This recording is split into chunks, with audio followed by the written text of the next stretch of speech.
Bonjour à tous, mon nom est Pascal Borel et je vous parle des montagnes suisses. Aujourd'hui, la deuxième partie de notre foire aux questions, FAQ, Frequently Asked Questions, et je vais tout de suite prendre la première question, s'il vous plaît. Merci, bonjour Pascal. C'est plutôt une remarque en fait qui nous dit ouf, merci de nous permettre cette fenêtre sur l'extérieur. C'était par rapport à un post qu'on avait fait dans l'onglet communauté avec une jolie photo de vous. Pourquoi ne pas faire aussi profiter du décor des montagnes suisses? Le décor noir-brun était complètement anxiogène. Je comprends bien la question. On vient de se déplacer, donc comme je disais, j'ai fait 3 déménagements en l'espace de un peu plus de 6 mois en fait. Et donc, on a un projet d'utiliser des formats extérieurs pour toute une série de vidéos et de sujets qui concerneront l'alimentation, mais aussi même la finance, la politique et autres. Et on les tournera en extérieur. En effet, on a maintenant l'équipement pour ça. J'ai privilégié un format qui était un peu semblable à ce que j'avais fait au début de la pandémie, enfin, en pleine pandémie du Covid-19. Et donc, ça va venir. Ça va venir et on s'y attache. On est préparé pour ça. C'est ce qu'on va faire. Merci beaucoup. La seconde est une question. Quels médias consommez-vous? Quels médias est-ce que je consomme? Aucun. En fait, aucun. Non, je plaisante. J'en consomme quand même quelques-uns. La problématique que j'ai aujourd'hui, c'est que les médias traditionnels ne font que de la publicité pour, j'allais dire, leurs annonceurs. Ils sont en ligne avec la ligne éditoriale et rédactionnelle du média dans lequel ils travaillent. Donc, ça veut dire que ça ne me donne pas une information qui est impartiale. J'ai malheureusement, à travers les médias traditionnels, des gens qui aujourd'hui, comme je dis, sont essentiellement des publicitaires. Alors il faut intervenir de temps en temps des gens très bien, mais qui sont contraints dans leur énoncé, dans ce qu'ils racontent, par la ligne éditoriale du média dans lequel ils interviennent. Donc ça veut dire une chose très simple, c'est que moi, pour me, j'allais dire, gaver d'informations, qu'est-ce que je fais? Je prends YouTube, je prends BitChute, VidMe, Wikipédia ou autre, et je vais spécifiquement regarder les conférences des top. En général, c'est souvent dans les universités américaines ou européennes, bien entendu, mais c'est des gens du MIT, donc de Harvard, des gens de Caltech, de Yale, enfin de toutes les grandes universités. Et toutes leurs conférences sont en ligne ou à peu près. Donc ça veut dire qu'avec un tout petit peu de recherche, vous pouvez sélectionner un certain nombre, non pas de médias, mais de spécialistes des domaines dans lesquels vous avez un intérêt, nous avons un intérêt, et on peut s'exposer en direct aux connaissances cumulées dans chacun des domaines qui vous intéressent. On peut s'exposer en direct à toutes ces connaissances par le biais d'Internet. Alors évidemment, ensuite, il faut séparer le bon grain de l'ivraie. Il faut être un petit peu attentif, mais je dirais que c'est à peu près la seule source d'information fiable aujourd'hui. Ça paraît dément ce que je raconte, mais quand je pense que, par exemple, British Journal of Medicine, qui est une des revues les plus cotées dans le domaine, on a pu prouver à plusieurs reprises qu'ils ont été sponsorisés pour écrire un article qui allait dans cette direction et ils l'ont fait comme ça. Donc, c'est-à-dire que la déontologie est à peu près à zéro. Les intérêts financiers, les intérêts politique qu'il y a derrière les médias prime sur la façon dont ils vous renseignent. Donc, je ne consomme pas de médias. Je ne consomme que ce que me racontent les professeurs d'université ou les gens qui ont une analyse impartiale et qui ne sont jamais sur le net. Puisque je terminerai par une boutade, il existe 2 sortes de journalistes. Les journalistes honnêtes qui sont au chômage et les autres. Donc aujourd'hui, je consomme les autres à travers leurs posts YouTube, à travers ce qu'ils font, mais en dehors des médias traditionnels. On continue. Quels sont les philosophes qui vous influencent ou vous touchent au niveau de leurs idées? Superbe. D'abord, je suis infiniment sensible à beaucoup de formes de philosophie. Je suis particulièrement sensible évidemment à la philosophie grecque. Hein, connais-toi toi-même, évite l'hubris, jamais trop loin. Enfin, il y a beaucoup de choses qui sont vraiment des fondations de la façon dont les êtres humains devraient vivre pour obtenir une certaine harmonie, une paix intérieure et tout ce que vous voulez. Je dirais que d'un point de vue philosophique, moi, ce qui m'intéresse, c'est ce qui touche l'humain.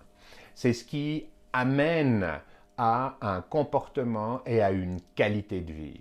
Et ce n'est pas forcément des philosophies, ça peut être des religions. Et si je pense au bouddhisme, à l'hindouisme, au confucianisme, au shintoïsme, etc., que on assimile nous à des religions, mais qui sont en fait beaucoup plus proches de philosophie de vie. Et c'est ça que j'aime. C'est dans le cadre de l'hindouisme, trois phases de la vie, la phase de l'enfance où on découvre tout, ça nous appartient, on s'approprie, etc. La phase adulte où on fait une famille, on transmet déjà à nos enfants, donc il faut amasser des richesses, il faut avoir de quoi nourrir sa famille, il faut mettre un toit sur la tête, etc. Puis la troisième phase de la vie où on se défait de l'ensemble de ses possessions, de son vivant, pour devenir le sage auprès duquel les petits-enfants viennent apprendre quelque chose, etc. J'aime ces philosophies qui sont empreintes d'une sagesse, d'une harmonie au niveau de notre relation avec la nature, avec le monde extérieur, avec les autres êtres humains. Et voilà ce que je peux dire.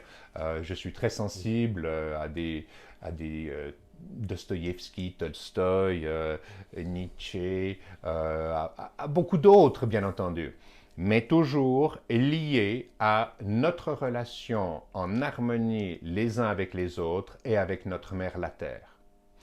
Voilà ce qui me définirait relativement bien en termes philosophiques. Merci. On continue avec un conseil d'une personne qui nous dit effectivement qu'il faudrait publier les vidéos sur d'autres sites, car il est possible qu'on nous censure ou qu'on supprime nos vidéos, ou la chaîne carrément. Alors, oui, on peut avoir peur de ce genre de choses. Je répondrai à la chose suivante, c'est que je connais un certain nombre de gens qui sont sur YouTube pratiquement tous les jours, avec des vidéos qui sont beaucoup plus agressives, qui contiennent un contenu injurieux pour beaucoup de personnes, un contenu qui dénigre le comportement de tel et tel, et qui essaye pas forcément d'incorporer les gens, oui, dans quelque chose qui mettent en valeur leur qualité naturelle, puissent servir le bien commun, etc., etc. Donc, j'ai pas trop peur pour le fait de diliter la chaîne. De mon côté, bien sûr que je vais dire des choses qui vont à l'encontre des intérêts financiers et politiques d'un certain nombre d'individus.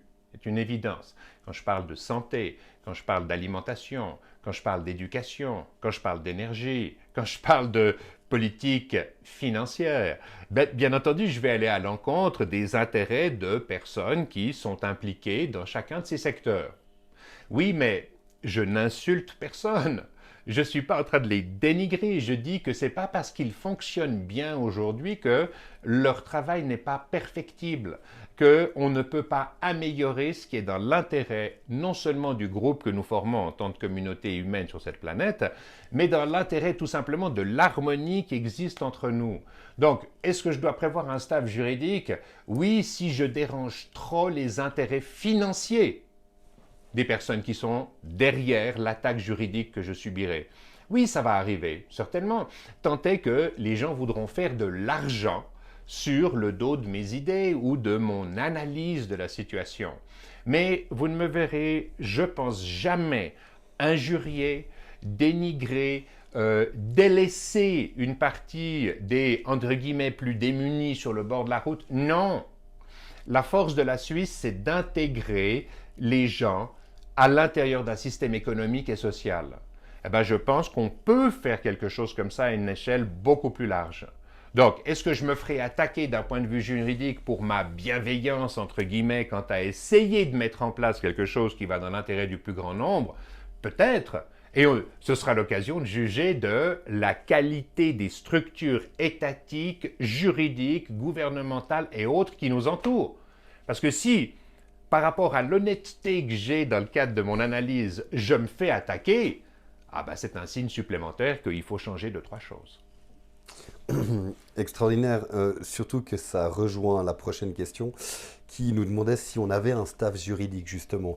Et il semble que vous pourriez en avoir besoin. Et encore attention à l'internement psychiatrique. Alors, l'internement psychiatrique, oui, bon, peut-être, ça me donnera l'occasion d'écrire un livre supplémentaire, puisque j'aurai du temps dans une chambre tout seul, apparemment. Non, je plaisante. Non, on n'a pas de staff juridique. Non, je pense qu'en Suisse, on a encore suffisamment de bon sens pour éviter ce type d'écueil. On a une des premières démocraties de la planète, un demi-millénaire avant nos amis français, qui ont été eux-mêmes les précurseurs et les moteurs de l'établissement des démocraties dans toute l'Europe occidentale, donc je ne me fais pas trop de soucis. Et on verra bien, encore une fois, ce sera l'occasion de juger de l'efficience et de l'efficacité de nos structures juridiques et gouvernementales. On se réjouit déjà d'avoir ce genre de problème. Merci beaucoup. On va revenir avec le coronavirus. Selon vous, encore 1 an ou 2 avec ces satanés masques, et pensez-vous que que pensez-vous du port de ceux-ci pour les enfants et à l'extérieur, s'il vous plaît? Écoutez, le port du masque, j'étais moi-même en Asie au tout début de la pandémie, en janvier 2020, donc de cette année. Et tout le monde portait un masque.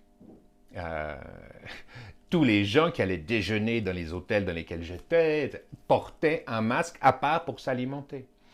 Et vous savez comme moi que ce soit Taïwan, Singapour, Hong Kong, ont eu des périodes de lockdown, donc de confinement, mais beaucoup moins que chez nous, parce qu'ils ont les réflexes juste immédiatement. Dès qu'il y a une pandémie qui est déclarée, hop, on met le masque, on se lave les mains, on garde une certaine distance de son voisin.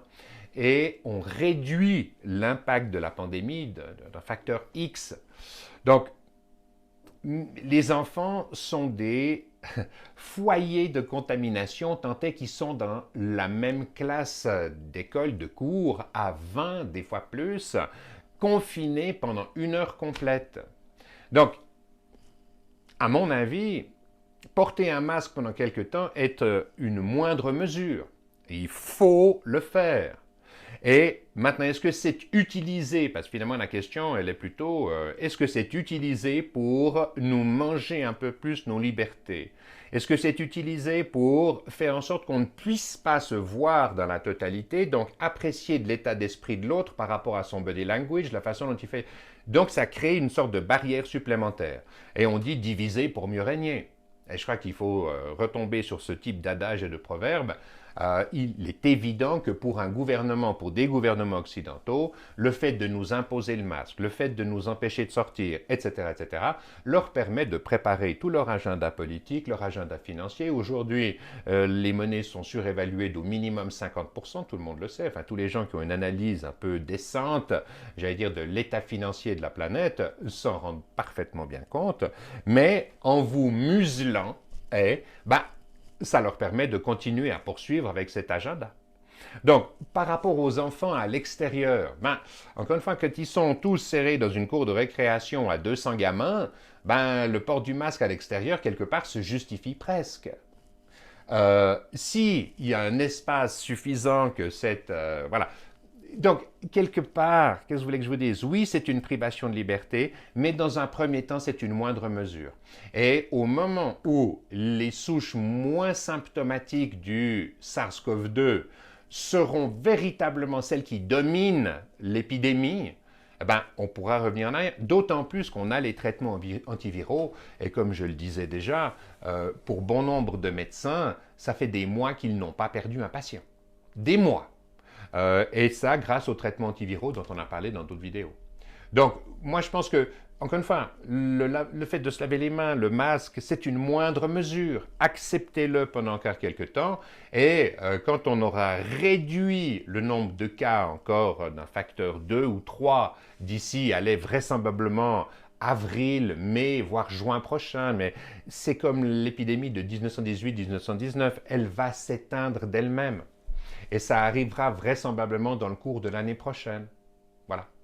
Donc oui, porter les masques pendant encore quelques temps, c'est un moindre mal, j'allais dire, mais faites-le, il faut qu'on le fasse encore quelque temps, à l'image de l'exemple de nos amis asiatiques qui ont déjà été exposés beaucoup plus souvent que nous à ce type de pandémie. Magnifique. On va finir sur une dernière question un petit peu plus légère, en tout cas assez touchante. Vous considérez-vous comme un rêveur? Comme un rêveur. Alors, bien sûr, bien sûr que je suis un rêveur quelque part, mais comme le dit l'adage anglo-saxon, your head might be in the sky as long as your feet are touching the ground. C'est-à-dire que vous pouvez bien avoir la tête dans les nuages aussi longtemps que vos pieds sont fermement ancrés au sol dans une analyse rationnelle et cartésienne de la situation. Alors oui, je rêve de temps en temps, je rêve de changements constitutionnels qui amèneraient un environnement dans lequel on puisse extraire le meilleur des êtres humains.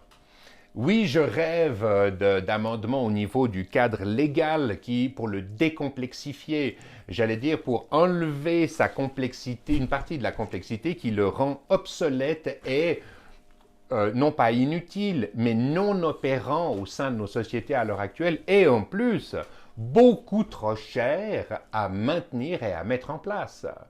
Donc, vous pouvez vous dire que tout ça, c'est des rêves, mais non, ce ne sont pas vraiment des rêves. Ce sont des obligations, des duties, des devoirs. Ce n'est pas parce qu'un système fonctionne avec satisfaction qu'il n'est pas perfectible et qu'on ne va pas essayer de l'améliorer pour aller dans la bonne direction.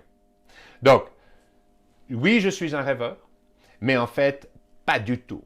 Parce que quand je suis sur mon arête de montagne, vous ne pouvez pas rêver, parce que si vous faites un pas à gauche, vous allez tomber, votre vie s'arrête, la même chose à droite. Donc vous pouvez rêver du beau paysage, de tout ce que vous voulez. Ah oui, oui, mais vous êtes fermement ancré dans une réalité qui est très concrète. Hein. Et moi, je suis ancré dans une réalité qui est ultra concrète, hein, au niveau politique, au niveau financier, au niveau de l'éducation, de l'alimentation, du transport, de l'énergie. Je peux continuer comme ça un moment. Donc, elle est super concrète. Maintenant, rêver d'une situation meilleure par rapport à la situation concrète dans laquelle on est, je dirais que c'est presque notre devoir. Et que si on ne le fait pas, c'est nos enfants et nos petits-enfants qui devront le faire à notre place. Avec le prix que ça coûtera, parce qu'on aura laissé se développer une inefficience de marché au niveau politique et financier essentiellement, que nos enfants devront récupérer parce qu'on a été trop ventre mou pour s'en apercevoir et corriger avec notre expérience de ce que ça a amené de bien et de ce que ça a amené de mal, eh bien, nous ne l'aurons pas fait. Et si on ne le fait pas, on remet simplement cette responsabilité sur les épaules du suivant. Et ça, c'est inacceptable. Pour moi, c'est inacceptable. Si je dois, au crépuscule de ma vie, avoir ce genre de culpabilité quelque part, je ne partirai pas de cette planète très heureux, quoi. Voilà ce que j'ai à dire. Eh ben, merci beaucoup. Cette petite interview est terminée. On se retrouvera de toute façon dimanche prochain. Très bien. Pour un nouvel exercice de ce genre. Merci eh bien, Pascal. Écoutez, merci infiniment. Que la paix soit avec vous et avec tous les citoyens de la planète. Peace out.